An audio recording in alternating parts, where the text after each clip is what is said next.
पहले से ही विभा को कपड़े धोने का बड़ा शौक था।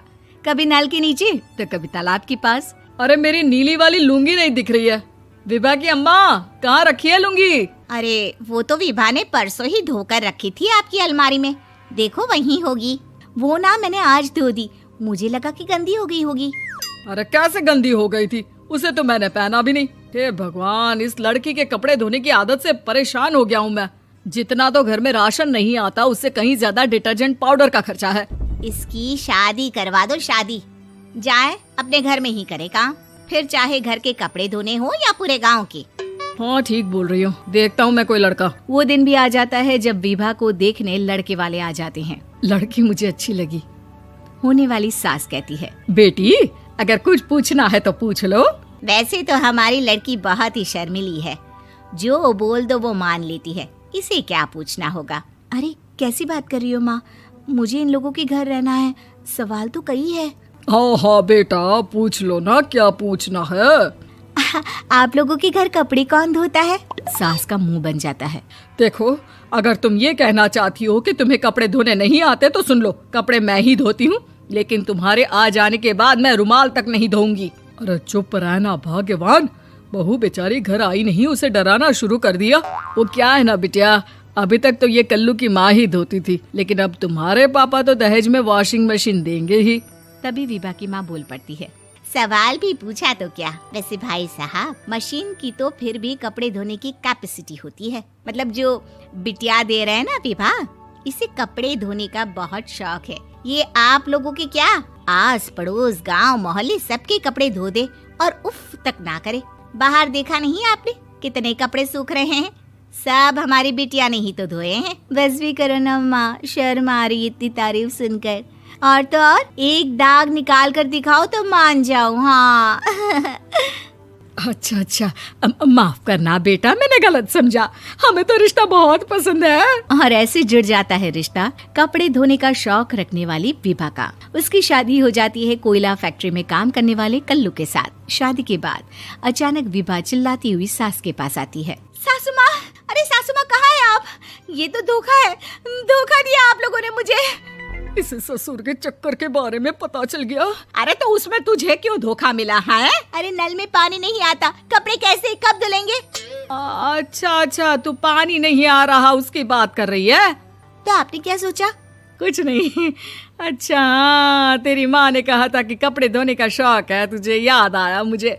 शौक बोलकर कपड़े धोने वाले मेरे जुनून को कम ना आके सासू माँ, कपड़ा धोना मेरा गुरूर है। तभी पति भी वहाँ आ जाता है। अभी मैंने इसे सनी देओल की फिल्म दिखाई है, उसी के डायलॉग मार रही है माँ। अच्छा सुन, साफ साफ बता रही हूँ, पानी सुबह 4 से 6 और शाम को 10 से 12 आता है, समझी? विभा टाइमिंग सुनकर हैरान हो जाती है। ये क्या भूतों का मोहल्ला है? सुबह 4 बजे उठकर कौन कपड़े धोता है? 4 बजे टंकी में पानी जाता है, फिर सारा दिन धोना ना, किसने मना किया? अरे कैसी बात कर रही हैं? 200 लीटर की टंकी में कितने कपड़े धो लूंगी मैं? सुबह ही उठ जाऊंगी मैं। अब क्या था, विभा सुबह 4 से लेकर रात के 12 बजे तक कपड़े ही धोती रहती। एक रोज सास पड़ोस से निकलकर कहीं जा रही होती है कि साथ वाली कहती है, हाँ कल्लू की माँ, जरा ये बताओ कि 2 साड़ी है, 2 ब्लाउज और एक पेटीकोट और एक नाड़े वाला लंबा कच्छा। हाँ तो?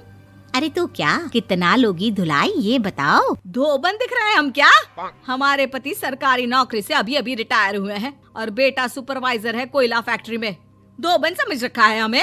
हाय रे कल्लू की अम्मा, माफ कर दो, वो तो मोहल्ले में यही सब बता रहे थे कि तुमने बहू को कपड़ा धुलवाने के काम में लगा दिया है। सास को पड़ोसन की बात सुनकर गुस्सा आ जाता है। वो घर पहुंचती है जहां घर के बाहर ही इतने सारे कपड़े सूख रहे होते हैं जितने कि किसी धोबन के घर पर। अरे ओ कल्लू की दुल्हन, बाहर निकल।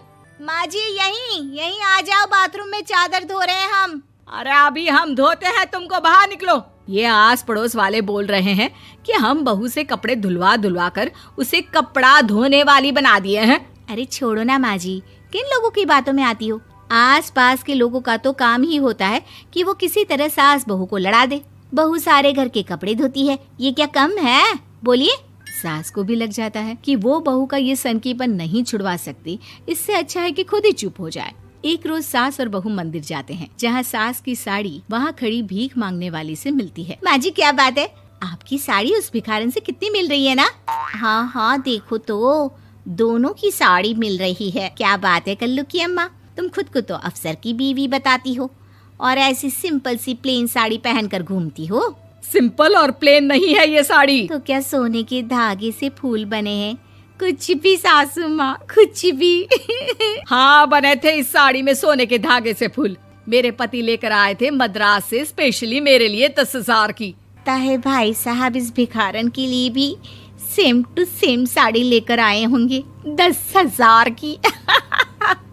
सास उस वक्त तो कुछ नहीं कहती, लेकिन बहू के साथ घर आती है और अलमारी से एल्बम निकाल कर लाती है। ये साड़ी देख रही है, ये वही साड़ी है जिसे मैंने अभी पहना था। इस साड़ी में ये जो चमकदार फूल दिख रहे हैं ना, ये सोने के धागों से काढ़े गए हैं।